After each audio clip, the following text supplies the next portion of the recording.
주님께서 여러분과 함께 요한이 전한 거룩한 복음입니다.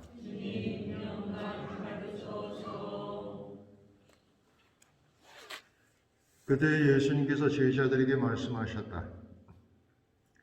나는 너에게 평화를 남기고 간다. 내 평화를 너에게 준다.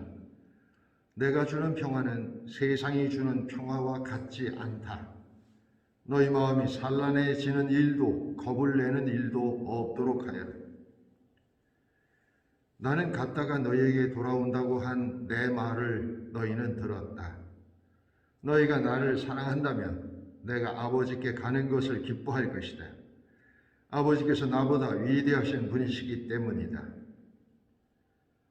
나는 일이 일어나기 전에 너희에게 미리 말하였다. 일이 일어날 때 너희가 믿게 하려는 것이다. 나는 너희와 더 이상 많은 이야기를 나누지 않겠다. 이 세상에 우두머리가 오고 있기 때문이다. 그는 나에게 아무 권한도 없다. 그러나 내가 아버지를 사랑한다는 것과 아버지께서 명령하신 대로 내가 한다는 것을 세상이 알아야 한다. 주님의 말씀입니다.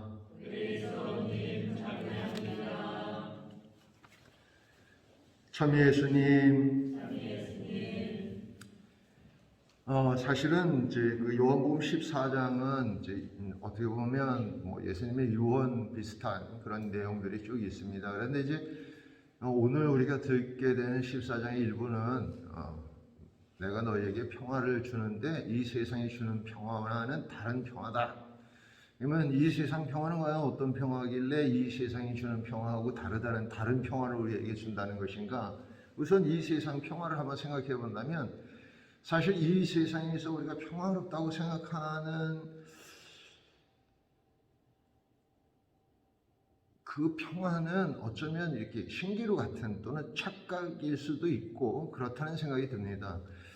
사실 이제 우리가 이제 많은 역사들이 있고 또 많은 사례들도 있습니다만 조선 시대를 보자면 사실 조선 시대에서 가장 평화로웠던 시대는 영종조 시대라고 이렇게 알려져 있고 그 두 임금에 대해서는 거의 대왕이라고 칭할 만큼 굉장히 평화로운 시대였습니다. 그런데 아시는 바와 같이 정조 이후에 조선이 망하기 시작하긴 합니다.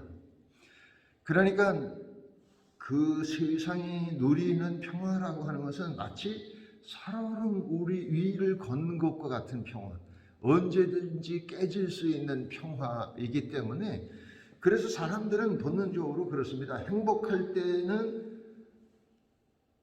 그 행복함이 깨질까봐 두려워하고 또 평화로울 때는 어떤 위기가 닥칠 것 같은 것들 때문에 조바심을 냅니다.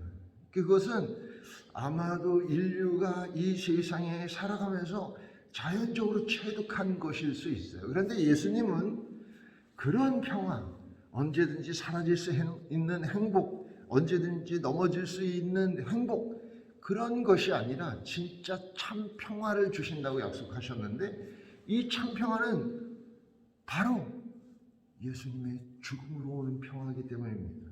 예수님의 희생으로 오는 평화이기 때문입니다. 예수님께서 당신 자신을 우리에게 내어줌으로써 오는 평화이기 때문이죠.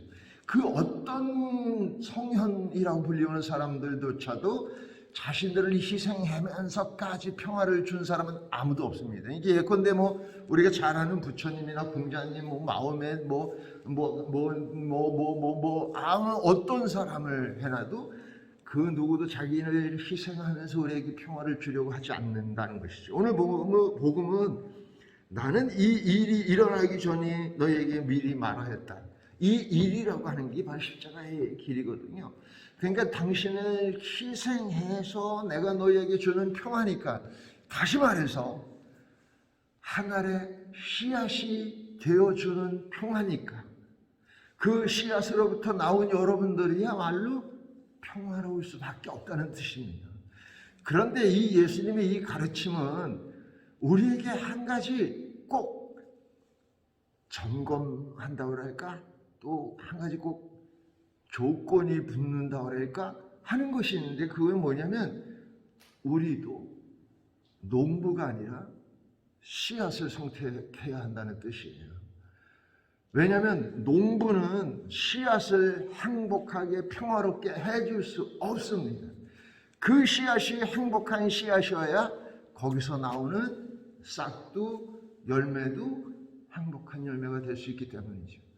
예수님을 통해서 우리가 행복한 평화로운 진짜 참 평화를, 진짜 참 행복을 누리는 신앙인이 되었다면 우리 자신도 누군가의 씨앗이 되어서 그가 행복한, 그가 참 평화를 누리는 인간으로 살아갈 수 있도록 해야 한다는 뜻이 담겨져 있는 것이 아닐까. 만일 예수님의 이 소망이 이루어지는 때가 온다면 그때가 바로 세상이 끝나는 때라고 저는 생각합니다. 모든 것이 하나님의 나라에 포함되는 때, 모든 것이 하나님과 완벽한 일치를 이루는 때라고 생각합니다. 우리는 우리의 몫을 다하는 삶을 살아갈 필요가 있습니다. 예수님께서 우리에게 주신 당신 자신을 희생하면서까지 우리에게 주신 평화를 마음껏, 우리에게 주신 행복을 힘껏 누리고, 또 우리가 누린 그 평화를, 우리가 누린 그 행복을 다른 누군가에게도 전할 수 있는 신앙인이 되기를 빕니다. 아멘.